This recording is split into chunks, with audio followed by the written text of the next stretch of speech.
Hello students. आज हम लोग जनरल ऑर्गेनिक केमिस्ट्री के लेक्चर 36 में डिस्कस करेंगे हाइपर कंजुगेशन पर। इससे पिछले लेक्चर में हम लोग ने हाइपर कंजुगेशन के एप्लीकेशन देखे थे और आज हम लोग उसी को कंटिन्यू करते हुए इसमें हम लोग हीट ऑफ हाइड्रोजनेशन पढ़ेंगे। तो सबसे पहले शुरू करते हैं हीट ऑफ हाइड्रोजनेशन। देखिए, हीट ऑफ हाइड्रोजनेशन क्या है कि जैसे आ, कोई पाई बॉन्डेड केमिकल में हाइड्रोजन हम लोग ऐड करते हैं। हाइड्रोजन के ऐड करने के बाद हम लोग वहां पर देखते हैं कि ऐड करने के बाद वो पाई बॉन्ड जो है कि वो सिग्मा बॉन्ड में कन्वर्ट होता है। तो उसके फॉर्मेशन पर जो एनर्जी रिलीज होती है वो हीट ऑफ हाइड्रोजनेशन। वैसे अल्कीन से अल्काइन से अल्कीन, अल्कीन से फिर अल्कीन। तो फिलहाल हम इस जगह पर डिस्कस करेंगे अल्कीन पर। तो उसी को लेकर के हम लोग यहाँ पर कुछ क्वेश्चंस पर भी डिस्कस करने वाले हैं। तो यहाँ पर भी देखिएगा, the heat release by the addition of H2 to pi bond of the molecule is known as HOH, यानी हीट ऑफ हाइड्रोजनेशन। जब किसी, जैसे मैंने यहाँ पे एग्जांपल में है कि अल्कीन में H2 ऐड करते हैं in the presence of PD, PT और निकेल, तो यहाँ पर अल्केन फॉर्म होता है। तो अल्केन फॉर्मेशन में जो एनर्जी रिलीज होगी वो रिलीज एनर्जी को हम लोग यहाँ पर हीट ऑफ हाइड्रोजनेशन कर रहे हैं। और ये एक्सोथर्मिक है, जैसे यहाँ पर लिखा हुआ है कि heat of hydrogenation exothermic process है because the weaker pi bonds are broken and stronger sigma bond is form. तो यहाँ पर हीट ऑफ हाइड्रोजनेशन के लिए आपके पास एक बात तो क्लियर होगा कि हीट ऑफ हाइड्रोजनेशन एक्सोथर्मिक है और उसी को लेकर के हम लोग यहाँ पर कुछ क्वेश्चंस देखते हैं। तो सबसे पहले कुछ कॉन्सेप्ट पहले पढ़ लेते हैं, उसके बाद हम लोग आगे देखते हैं। अब देखिए यहाँ पर लिखा हुआ कॉन्सेप्ट क्या है। कॉन्सेप्ट वो हम लोग यहाँ देखेंगे। तो कॉन्सेप्ट, दो कॉन्सेप्ट हम लोग को देखने हैं। कॉन्सेप्ट नंबर 1, तो देखिएगा वहाँ हीट ऑफ हाइड्रोजनेशन आपके पास वहाँ लिखा हुआ। तो हीट ऑफ हाइड्रोजनेशन में लिखा हुआ है HOH directly proportional to number of pi bonds, यानी कि पाई बॉन्ड्स के बढ़ने से हीट ऑफ हाइड्रोजनेशन बढ़ेगा, एक है। दूसरा केस है heat of hydrogenation inversely proportional to stability. ये दो अलग अलग पॉइंट है, ये अलग अलग कॉन्सेप्ट है, जिसको आपको कहाँ लगाना है वो आपको समझना है। सबसे पहले जैसे दो केमिकल है, एक केमिकल में पाई बॉन्ड 1, दूसरे में पाई बॉन्ड 2, किसी में पाई बॉन्ड 3, पाई बॉन्ड 4। तो जितना ज्यादा पाई बॉन्ड होगा उतना ज्यादा हीट ऑफ हाइड्रोजनेशन ज्यादा होगा। पहली बात तो ये दिमाग में रखिएगा, यानी कि पाई बॉन्ड के बढ़ने से हीट ऑफ हाइड्रोजनेशन बढ़ेगा, पहला कॉन्सेप्ट। दूसरा कॉन्सेप्ट ये है कि जब दो केमिकल में पाई बॉन्ड सेम है, ठीक है, जब पाई बॉन्ड सेम होता है तो हम लोग के पास एक ऑप्शन आएगा स्टेबिलिटी। तो स्टेबिलिटी हम लोग चेक करेंगे। तो स्टेबिलिटी के पॉइंट ऑफ व्यू से जो ज्यादा स्टेबल होगा उसका हीट ऑफ हाइड्रोजनेशन कम होगा, ठीक है। जो ज्यादा स्टेबल होगा वो H2 लेना नहीं चाहेगा, तो उस वजह से वो हीट रिलीज कम करेगा। तो एक बात यहाँ पर ये समझना होगा। तो हम लोग ये देखेंगे जब पाई बॉन्ड सेम होगा तो वहां पर हीट ऑफ हाइड्रोजनेशन के लिए स्टेबिलिटी लगाएंगे। जब पाई बॉन्ड डिफरेंट होगा, नंबर अलग अलग होगा, तो वहां पर पाई बॉन्ड के बढ़ने से हीट ऑफ हाइड्रोजनेशन बढ़ जाएगा। तो यहाँ देख सकते हैं, यहाँ जो ही पॉइंट है, heat of hydrogenation increases increasing number of pi bonds, यानी कि पाई बॉन्ड बढ़ेगा तो हीट ऑफ हाइड्रोजनेशन क्या होगा, बढ़ जाएगा। और हीट ऑफ हाइड्रोजनेशन इंक्रीज करेगा, यानी जब स्टेबिलिटी डिक्रीज करेगा तो हीट ऑफ हाइड्रोजनेशन क्या होगा, इंक्रीज करेगा। यहाँ पर नोट करके लिखा जाए कि अप्लीकेबल है when number of pi bonds are same. जब पाई बॉन्ड सेम होगा तो हीट ऑफ हाइड्रोजनेशन क्या होगा, पाई बॉन्ड सेम होने पर हीट ऑफ हाइड्रोजनेशन का कॉन्सेप्ट ऐसा लगाना पड़ेगा। स्टेबिलिटी बढ़ेगा तो हीट ऑफ हाइड्रोजनेशन कम होगा। तो ये दो कॉन्सेप्ट आपके दिमाग में होना चाहिए, हीट ऑफ हाइड्रोजनेशन के क्वेश्चन बन जाएंगे। पाई बॉन्ड के बढ़ने से हीट ऑफ हाइड्रोजनेशन बढ़ता है, पहला। दूसरा, जब पाई बॉन्ड सेम होगा तो स्टेबिलिटी के बढ़ने से हीट ऑफ हाइड्रोजनेशन कम होगा। तो आइए कुछ क्वेश्चन हम लोग देखते हैं। क्वेश्चंस देखिए, क्वेश्चन नंबर 1। क्वेश्चन नंबर 1 में यहां पर आपसे पूछा जाए कि हीट ऑफ हाइड्रोजनेशन किसकी ज्यादा है, 1, 2, 3 में। तो आप सबसे पहले यहां पर देखें कि हीट ऑफ हाइड्रोजनेशन के लिए अगर हम यहां पर सबसे पहले बात करें कि इस वाले फॉर्म में ये ऐसे कर लो, ठीक है।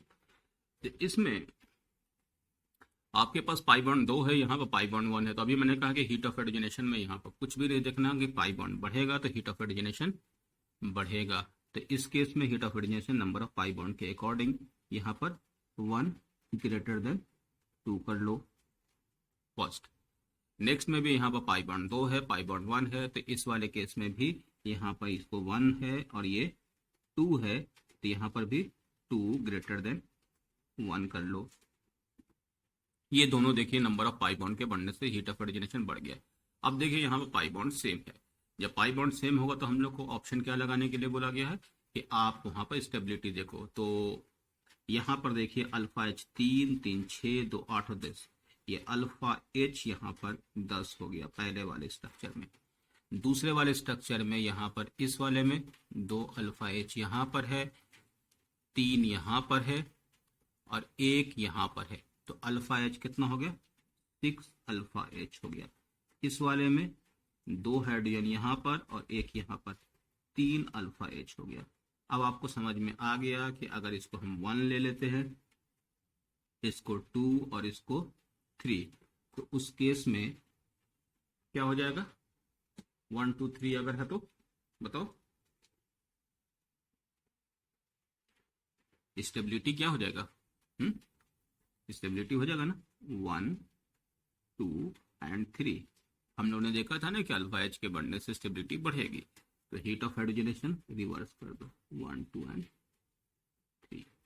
तो देखा आपने क्या ऊपर वाले दो कॉन्सेप्ट में नंबर ऑफ पाई बॉन्ड के बढ़ने से हीट ऑफ हाइड्रोजनेशन बढ़ गया था, लेकिन दूसरे वाले केस में हीट ऑफ हाइड्रोजनेशन के लिए जब पाई बॉन्ड सेम था तो हम लोग ने स्टेबिलिटी देखा। स्टेबिलिटी के पॉइंट ऑफ व्यू से जो स्टेबल ज़्यादा है उसका हीट ऑफ हाइड्रोजनेशन कम होगा। 1 2 3 है तो देखिए हीट ऑफ हाइड्रोजनेशन 1 का कम है। तो उस केस में फिर यहाँ पर हम लोग नेक्स्ट क्वेश्चन में आते हैं।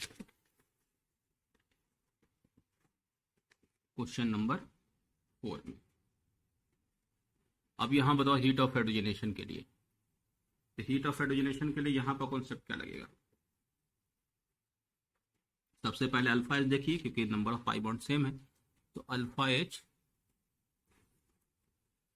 यहाँ पर कितना होगा 3 3 3 3, तो अल्फा एच हो गया यहाँ पर 12 और यहाँ अल्फा एच कितना 3 यहाँ और 1 यहाँ, तो अल्फा एच यहाँ पर हो गया 4। तो उस हिसाब से स्टेबिलिटी को क्या करोगे 1 ग्रेटर देन 2, ठीक है यही हो जाएगा ना। तो हीट ऑफ हाइड्रोजनेशन 2 1 कर लो। अब यहाँ भी पाई बॉन्ड देखिए यहाँ पर सेम है, तो इस वाले में भी अल्फा एच देख लो 3 यहाँ, ठीक है और यहाँ पर 2, ठीक है 5 अल्फा एच, यहाँ पर 3 यहाँ 3 यहाँ 6 और 3 यहाँ 9 अल्फा एच, इस वाले में 1 यहाँ पर सिर्फ ये वाला हाइड्रोजन, तो 1 अल्फा एच। अब अल्फा एच के हिसाब से बताओ कि हीट ऑफ हाइड्रोजनेशन ज़्यादा किसका होगा। तो पहले स्टेबिलिटी बताओ। तो स्टेबिलिटी में हम लोग यहाँ ले लेंगे 2 1 एंड 3, ठीक है 2 1 3 हो जाएगा। 9 alpha H 5 alpha H 1 alpha H. तो हीट ऑफ हाइड्रोजनेशन रिवर्स कर दो 2 1 एंड 3। तो ये हुआ हीट ऑफ हाइड्रोजनेशन, ये आपके पास। नेक्स्ट कॉन्सेप्ट में आते हैं। यहाँ पर देखिए पाई बॉन्ड कंजुगेशन में है, जबकि यहाँ पर ये देखिए अल्फा एच ज़्यादा है, लेकिन हम लोग को पता है कि conjugated system non conjugated system से कम स्टेबल होता है। तो पहले तो स्टेबिलिटी बताओ 1 ग्रेटर देन 2। जब स्टेबिलिटी इस तरीके का है तो हम लोग इसको ऐसे लिख देंगे 2 अरे उल्टा कर लो 1 2। तो हीट ऑफ हाइड्रोजनेशन क्या हो जाएगा इस तरीके से हो जाएगा 2 ग्रेटर देन 1, है ना। नेक्स्ट क्वेश्चन में आते हैं। अब यहां पर आ जाओ। अब यहां बताओ क्या हो जाएगा। तो यहां पहले तो अल्फा एच देखो 3 3 6 2 और 2, तो यानी कि टोटल 10 अल्फा एच हो गया। इस वाले में देखो कितना होगा 1 और 3 4, 4 अल्फा एच हो गया, इसमें भी 2 और 2 4, और यहाँ पर एक 5 अल्फा एच हो गया। ठीक है, तो अब उस हिसाब से स्टेबिलिटी देख लो। तो हम यहाँ पर लिख देते हैं, स्टेबिलिटी के पॉइंट ऑफ व्यू से 1 3 और 2 हो गया, तो एच ओ एच क्या हो जाएगा, 1 3 2, एच ओ एच 1 3 2 हो जाएगा। ठीक है, यानी कि 2 3 1। ठीक है ना। अब यहां भी आओ, 2 4 6 8, 8 अल्फा एच, यहाँ 2 4 4 अल्फा एच, यहाँ 1 2 और 2 5 अल्फा एच। ठीक है, तो 8 नंबर में स्टेबिलिटी का ऑर्डर पहले बताओ। स्टेबिलिटी में 1 3 एंड 2, तो एच ओ एच क्या होगा, रिवर्स कर दो इसको, ये हो गया एच ओ एच। ठीक है, अब इस वाले में देखो, यहां आपके पास पहले देखिए, ये तो कंजुगेशन में है, तो कंजुगेशन में पहले हम स्टेबिलिटी लिख देते हैं। स्टेबिलिटी है तो पहले तो 2 पहले हो गया, ये बाकी दोनों नॉन कंजुगेटेड है। नॉन कंजुगेटेड है तो यहाँ पर हेड 2 हो गया, ये हो गया ऐसे। अच्छा, 2 2 4, और इधर भी तो है ना 3 7, 7 अल्फा एच, है ना। और यहाँ कितना होगा, 2 और 1 3, 3 अल्फा एच।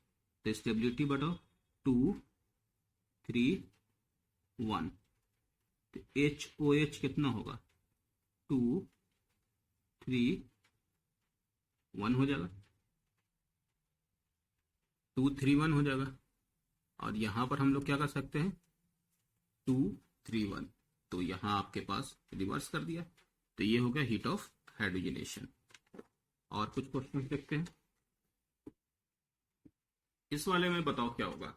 ये देखो, ये क्वेश्चन मैंने पिछले इसमें भी कराया था, यहाँ हीट ऑफ हाइड्रोजनेशन में। इस वाले में देखिए क्या है, मैंने कहा था कि स्ट्रेन देखना है आपको। ये देखिए, ये जो रिंग है, ये मैंने कहा ना छोटा है, और ये हाईली अनस्टेबल ऑलरेडी अभी भी है, और डबल बॉन्ड लगा दो तो इसकी स्टेबिलिटी और कम हो जाएगी। तो यहां पर देखा जाए कि इस वाले में ये sp2 था और ये sp2 था, और ये वाले में एक sp2 था। तो मैंने कहा कि ऑलरेडी ये तो साइक्लिक कंपाउंड में साइक्लोप्रोपेन ही बहुत ज़्यादा स्ट्रेन है, डबल बॉन्ड तो सवाल ही नहीं है, बहुत हाईली स्ट्रेन, यानी बहुत ज़्यादा अनस्टेबल। तो सबसे ज़्यादा अनस्टेबल ये एक ही, अब यहाँ पर sp2 है कार्बन, यहाँ पर 2 है, यहाँ पर 0 है, तो स्टेबिलिटी का ऑर्डर अब बता दो। तो 1 हो जाएगा, 2 एंड 3। तो हीट ऑफ हाइड्रोजनेशन का ऑर्डर ऐसा कर लो, 3 2 1, है ना। ठीक है, अब यहाँ पर इसमें अल्फा एच देख लो, अल्फा एच यहाँ पर कितना है, तो अल्फा एच यहाँ पर 12 हो जाएगा, 3 6 9 12। यहाँ अल्फा एच कितना होगा, 3 और 3 6, 6 अल्फा एच हो गया। यहाँ अल्फा एच कितना हो गया, 3 और 1 4, 4 अल्फा एच हो गया। ठीक है, तो उस केस में स्टेबिलिटी का ऑर्डर क्या हो जाएगा, बताओ। सबसे ज्यादा स्टेबल कौन सा हो जाएगा,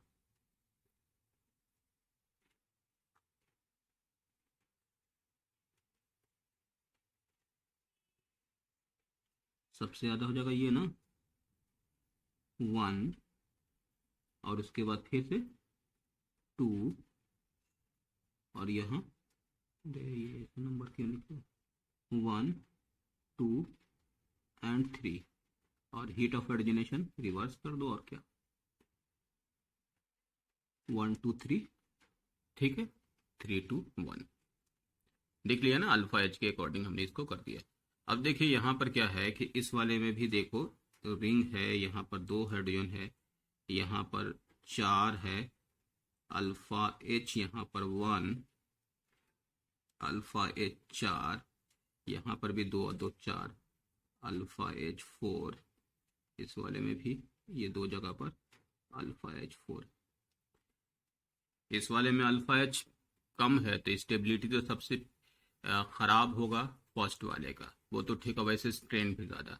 यहाँ पर भी अल्फा एच इक्वल है, लेकिन जैसे जैसे रिंग बढ़ता है वैसे वैसे स्टेबिलिटी बढ़ती है। 6 मेंबर ज़्यादा स्टेबल, 5 कम, 4 और कम, और 3 तो सबसे कम। तो आप सबसे पहले स्टेबिलिटी का ऑर्डर लिखोगे तो यहाँ पर 4 3 2 एंड 1, ये हो गया स्टेबिलिटी का ऑर्डर।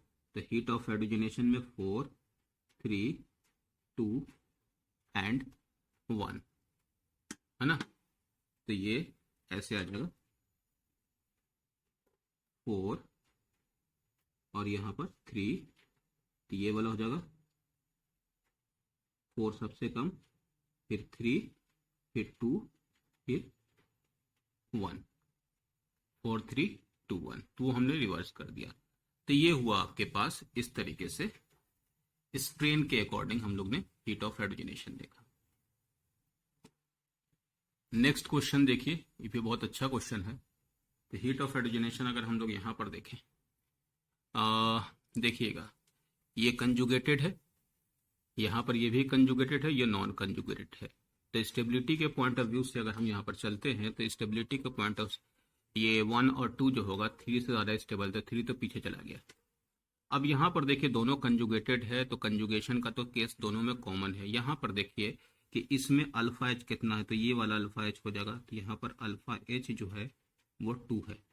इसमें यहाँ पर इस पोजीशन पर अल्फा एच है और यहाँ पर अल्फा एच है, तो यहाँ पर अल्फा एच जो है वो 6 है, और इसमें तो कंजुगेशन ही नहीं है तो ये तो पीछे आ जाएगा। तो यहाँ पे स्टेबिलिटी के पॉइंट ऑफ व्यू से इसका ऑर्डर हो जाएगा 2 1 और यहाँ पर हो जाएगा 3। ध्यान रखिएगा यहाँ पर अल्फा एच मत देखिएगा, देखिए बोलोगे अल्फा एच यहाँ 2 है, यहाँ तो अल्फा एच 2 हो गया और 3 5 नहीं, कंजुगेटेड फॉर्म है, ये कंजुगेटेड है, ये नॉन कंजुगेटेड है। तो कंजुगेटेड फॉर्म जो है नॉन कंजुगेटेड से ज्यादा स्टेबल होगा, तो इसलिए ऑर्डर हम लोग को स्टेबिलिटी का लगाएंगे 2 1 3। तो हीट ऑफ हाइड्रोजनेशन को रिवर्स कर लो, 2 1 3, यानी कि उल्टा ऑर्डर यहाँ पर हम लोग कर देंगे।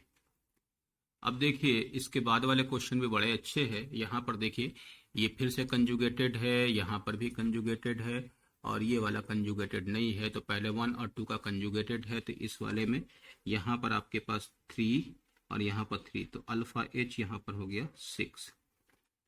इस वाले में अल्फा एच यहाँ पर नहीं है, यहाँ पर अल्फा एच आपके पास कितना है 2 है, तो अल्फा एच 2 हो गया, तो 1 ग्रेटर देन 2 हो गया, 1 की स्टेबिलिटी 2 से ज़्यादा होगी। यहाँ पर नॉन कंजुगेटेड है, अगर हम यहाँ पर अल्फा एच की बात करें तो अल्फा एच यहाँ पर 3 और 2 5 है, लेकिन स्टेबिलिटी जो होगी तीसरे नंबर पर होगी, सबसे सारे स्टेबल 1 फिर 2 फिर 3 होगा। ये वाले फॉर्म में ये 3 और यहाँ पर अल्फा एच 3 और यहाँ पर अल्फा एच, तो अल्फा एच यहाँ पर कितना हो गया 6 हो गया, 6 अल्फा एच। और इस वाले में अल्फा एच कितना हो गया, अल्फा एच हो गया सिर्फ 2। सी एच है ना, अच्छा यहाँ पर डबल बॉन्ड, ठीक है। अब एक बात समझिएगा, यहां पर ये वाले सिस्टम जो है, एक आपको बता दे, यहां पर कंजुगेटेड और आइसोलेटेड यानी नॉन कंजुगेटेड और क्यूमुलेटेड। क्यूमिलीन जो लगातार जो डबल बॉन्ड होता है उसको क्यूमिलीन कहते हैं, वो आगे स्ट्रक्चर क्यूमुलेटेड। तो स्टेबिलिटी का ऑर्डर ऐसा है, सबसे ज्यादा स्टेबल जो होता है वो कंजुगेटेड होता, फिर आइसोलेटेड होता, फिर क्यूमुलेटेड होता।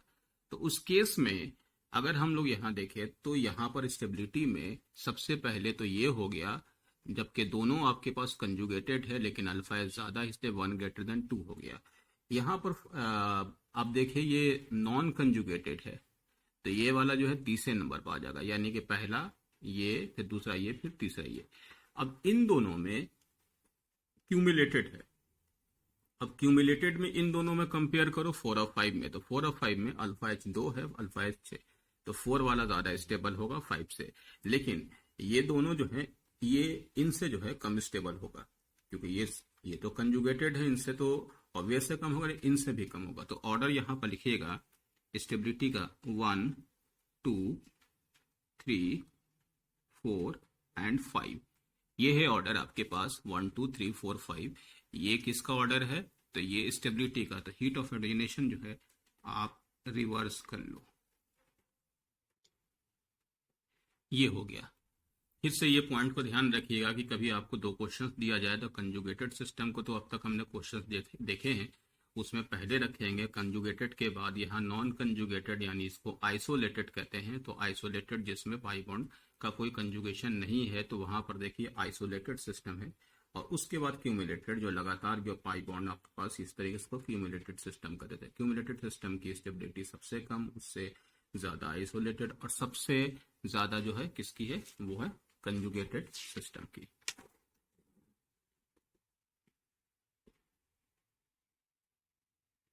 अब देखिए यहाँ पर अल्फा एच यहाँ पर नहीं है, 0 है। यहाँ पर एक मिथाइल है, तो मिथाइल होने की वजह से यहाँ पर अल्फा एच कितना कहोगे? अल्फा एच 3 मिथाइल में, है ना। और यहाँ पर अल्फा एच कितना हो गया? 6 हो गया।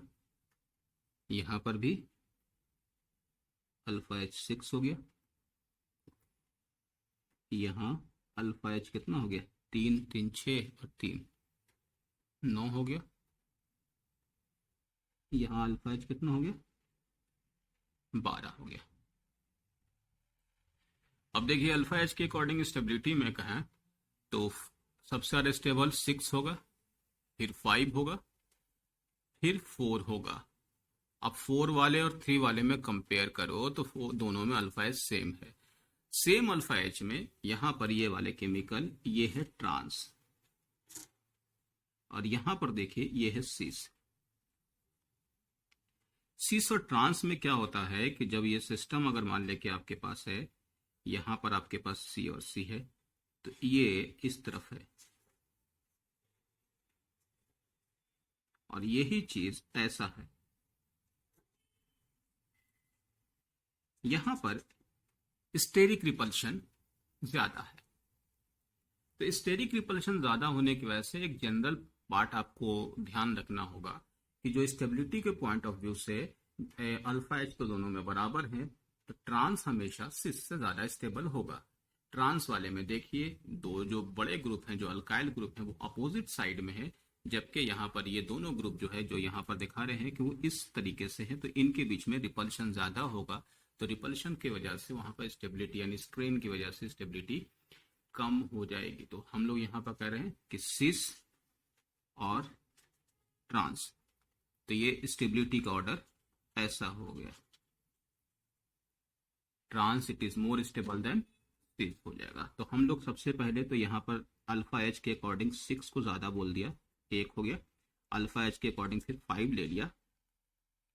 फिर उसके बाद ये ट्रांस है, और यहाँ पर ये वाला केमिकल क्या है? सिस है। तो ट्रांस और सिस में कौन सा ले लेंगे हम लोग? यहाँ पहले ट्रांस ले लिया, अब फिर उसके बाद 3 में सिस ले लिया, और यहाँ पर तो एक अल्काइल ग्रुप है, यहाँ पर अल्फा एच ज्यादा है, 2 ले लिया, फिर ये ले लिया 1। ये हो गया आपके पास इस तरीके का case. Heat of hydrogenation reverse कर लो, तो हीट ऑफ हाइड्रोजनेशन में क्या क्या हो जाएगा? यहाँ पर ब्लैक से लिख देते हैं, ये 6, फिर यहाँ पर 5, फिर यहाँ पर 4, फिर यहाँ पर 3, फिर यहाँ पर 2 और फिर यहाँ पर 1। यानी अगर पूछा जाए कि सबसे ज़्यादा अनस्टेबल कौन है तो ये है, और सबसे ज़्यादा स्टेबल कौन है तो ये है। तो सबसे ज़्यादा अनस्टेबल यानी सबसे मैक्सिमम हीट ऑफ हाइड्रोजनेशन, सबसे ज़्यादा स्टेबल तो सबसे कम हीट ऑफ हाइड्रोजनेशन। इसलिए देखिए 6 नंबर सबसे पीछे है और 1 नंबर सबसे ज़्यादा है हीट ऑफ हाइड्रोजनेशन में। तो ये हम लोग हीट ऑफ हाइड्रोजनेशन देख रहे थे। नेक्स्ट लेक्चर में कुछ केमिकल्स में पाई बॉन्ड तो इक्वल होता है या पाई बॉन्ड कम या ज़्यादा भी होता है, तो वहाँ पर एक और चीज़ आती है कि रेजोनेंस, यानी रेजोनेंस एनर्जी की वजह से भी हीट ऑफ हाइड्रोजनेशन चेंज होता है। तो इसके बाद वाले क्लास में हम लोग रेजोनेंस एनर्जी के थ्रू हीट ऑफ हाइड्रोजनेशन देखेंगे और हीट ऑफ कंबशन भी देखेंगे। ठीक है, ओके।